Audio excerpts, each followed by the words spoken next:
Yang sekarang saya akan menjelaskan mini case yang keempat. Di mini case yang keempat ini ada 2 poin. Yang pertama, poin A, saya disuruh untuk buatlah analisis dengan mengidentifikasikan keuntungan dan kelemahan EA artifak yang dikaitkan dalam pengembangan project management berupa sistem ERP.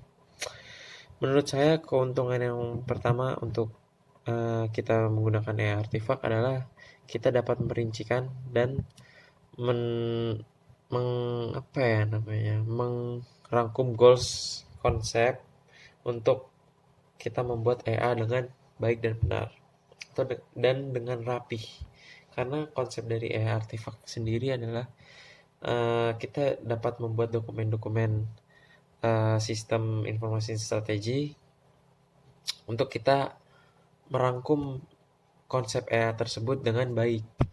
Contohnya, misalkan setiap divisi itu kan berbeda-beda kan tugasnya. Jadi setiap divisi kita membuat dokumen strategi yang baik untuk divisi ini, dan selanjutnya kita membuat strategi yang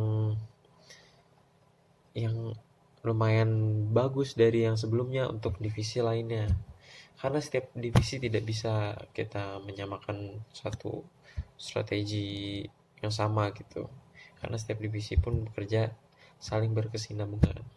Dan ada pun yang beda dari sistem perjalanan bisnis prosesnya. Untuk kelemahan yang berada di Hansen product ini, dari case yang mini case 4 membahas tentang Hansen product yang gagal dikarenakan Hansen product itu pun menggunakan sistem bisnis proses yang sudah 9 tahun lamanya, mengakibatkan banyaknya kerugian yang muncul di Hansen product. Walaupun awal-awal mereka itu berjaya sekali Hansen product ini. Maka dari itu EA artifak ini muncul untuk membenarkan bisnis proses yang salah ini. Dan poin B. Poin B sendiri adalah mengenai tentang knowledge management. Untuk knowledge management sendiri, saya mengutip dari buku Kimel Zalkir. Kimel Zalkir adalah seorang ibu yang menciptakan buku knowledge management yang sudah dipakai di berbagai negara dan sangat terkenal. Menurut Kimel Zalkir, knowledge management merupakan pendekatan berbasis isu untuk menentukan strategi operasional dan tujuan dengan prinsip knowledge management. Hasilnya adalah cara untuk menentukan bagaimana organisasi terbaik dapat memanfaatkan sumber daya pengetahuan.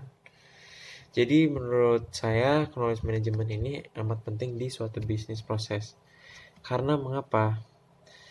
Karena kita sebagai manajemen project, kita harus paham betul untuk memanage suatu teknologi, suatu alur proses yang rumit, dan suatu komponen-komponen yang kita perlukan. Jadi kita tidak boleh asal-asalan untuk mengumpulkan komponen yang tidak perlu dan menghambur-hamburkan budget untuk hal yang tidak perlu. Dan di sini peran knowledge management sangat penting untuk berjalannya bisnis proses dan pembuatan suatu alur bisnis proses dengan bijak dan sesuai tujuan yang berguna bagi perusahaan tersebut.